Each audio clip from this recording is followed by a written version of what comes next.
আছিল ডাঙৰ ৰজা আছে না নাই? আছে নহয়?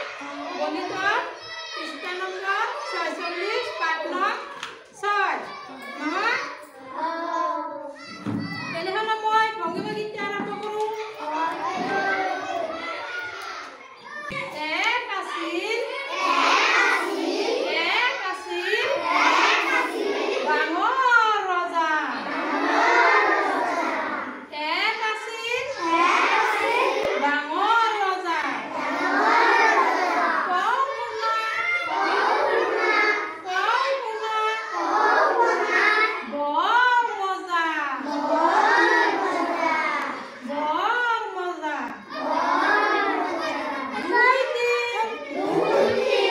দুই দিন দুই ৰাতি বেমাৰত নেৰে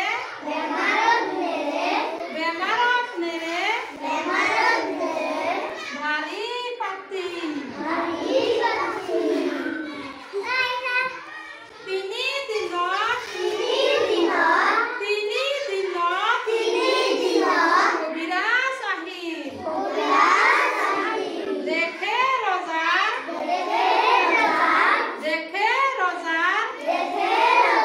জীৱন কাহিল। দেখে ৰজাৰ জীৱন কাহিল। চাৰি পালি ঔষধ দিলে